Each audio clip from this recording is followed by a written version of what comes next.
एक ऐसी वायरल बीमारी जिसको WHO के डायरेक्टर जनरल ने 2 बार पब्लिक हेल्थ इमरजेंसी घोषित कर दिया है, मई 2022 में और अगस्त 2024 में।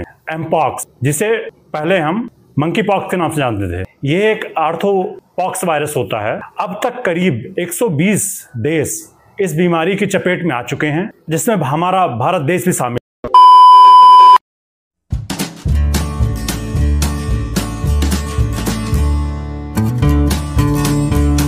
एक ऐसी वायरल बीमारी जिसको WHO के डायरेक्टर जनरल ने 2 बार पब्लिक हेल्थ इमरजेंसी घोषित कर दिया है, मई 2022 में और अगस्त 2024 में। एमपॉक्स, जिसे पहले हम मंकी पॉक्स के नाम से जानते थे, ये एक आर्थ्रोपॉक्स वायरस होता है। अब तक करीब 120 देश इस बीमारी की चपेट में आ चुके हैं, जिसमें हमारा भारत देश भी शामिल है। नमस्कार दोस्तों, मैं डॉक्टर विकल्प मिश्रा आप सभी का स्वागत करता हूं अपने यूट्यूब चैनल पे। जो लोग नए हैं वो चैनल को सब्सक्राइब कर लें और बेल आइकन दबा दें ताकि सारे नोटिफिकेशन आपको समय समय पे मिलते रहें। एमपॉक्स कैसे होता है, एमपॉक्स कैसे फैलता है, एमपॉक्स के लक्षण क्या क्या होते हैं, इसका इलाज क्या है और इसका बचाव क्या है, आज हम इस पर बृहद रूप से चर्चा करेंगे। जनवरी 2022 से और अगस्त 2024 तक अब तक के जो लैब कंफर्म केसेस हैं, जो प्रमाणित केसेस हैं, वो करीब 1 लाख से अधिक हैं, जिसमें से 240 से अधिक लोगों की इस बीमारी से मौत हो चुकी है। एमपॉक्स एक वायरल बीमारी है जो बड़ी तेजी से फैलती है।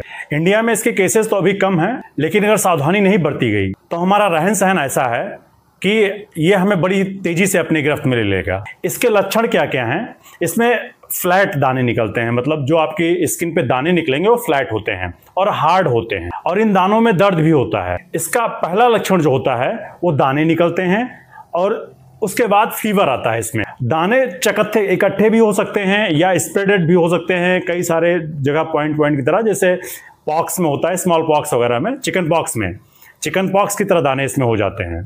इसमें बुखार जरूर आता है, गले में खराश भी होती है, सिर दर्द होगा, इसमें मांसपेशियों में दर्द होगा और इसमें कमर दर्द भी बहुत होता है। कमजोरी हमको बहुत ज्यादा महसूस होती है, हम थके से हमको ऐसा एहसास होता है कि हम बहुत थके हुए हैं।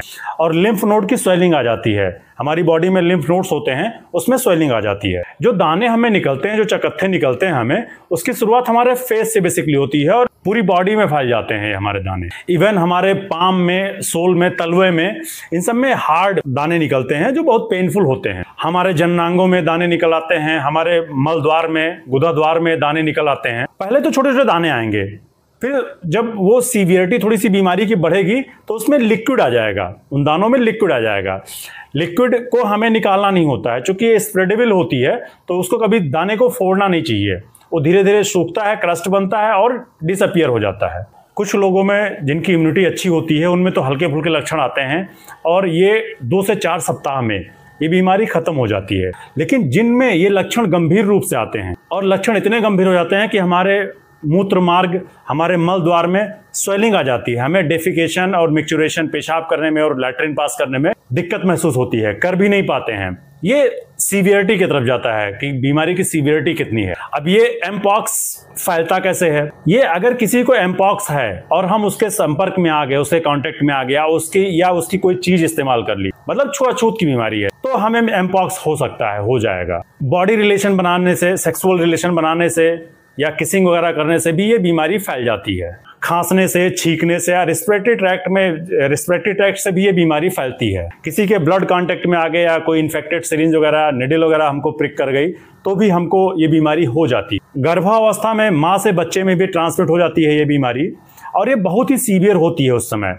इवन गर्भपात हो जाता है या बच्चे की डेथ भी हो सकती है, तो ये उस टाइम बहुत ही सीवियर हो जाती है गर्भावस्था के दौरान। इसकी डायग्नोसिस कैसे बनाते हैं और इसका टीकाकरण भी होता है। जेनियोस करके एक इंजेक्शन है, जो इसकी वैक्सीन है, वो 2 डोजेस लगते हैं बेसिकली, जो एरिया में जहाँ पे फैला होता है या जो इसका प्रोटेक्शन चाहते हैं उनको लगता है। और हम जैसे जो हेल्थ केयर प्रोवाइडर हैं, हेल्थ वर्कर्स हैं, उनको एक बूस्टर डोज भी लगाया जाता है ताकि इस बीमारी से वो बच सकें। इसकी डायग्नोसिस क्या होती है?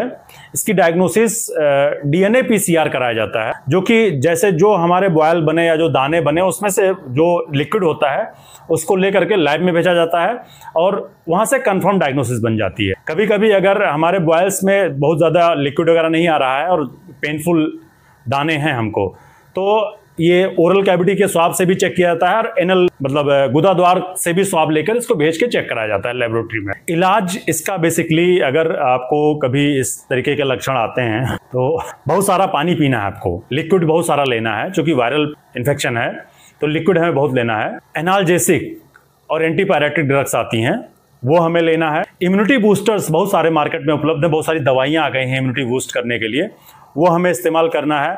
हमें अपने उसमें खाने में विटामिन सी का सप्लीमेंट बढ़ाना है। विटामिन सी एक इम्यूनिटी बूस्टर विटामिन है, तो उसको हम यूज़ करेंगे। कुछ एंटीवायरल ड्रग्स भी चलाई जाती हैं जो चिकन पॉक्स में चलाई जाती हैं, तो उनका इफेक्ट है इस पर, लेकिन बहुत प्रूवन नहीं है, लोग चलाते हैं। और अगर दाने फूट जाते हैं और सेकेंडरी कॉम्प्लिकेशन, उसमें बैक्टीरियल इन्फेक्शन हो जाते हैं या कुछ और हो जाते हैं, तो डॉक्टर आपको एंटीबायोटिक भी प्रिस्क्राइब करेगा। अगर आपको ये जो लक्षण बताए गए हैं गंभीर लगें तो इसमें बिल्कुल लापरवाही ना करें।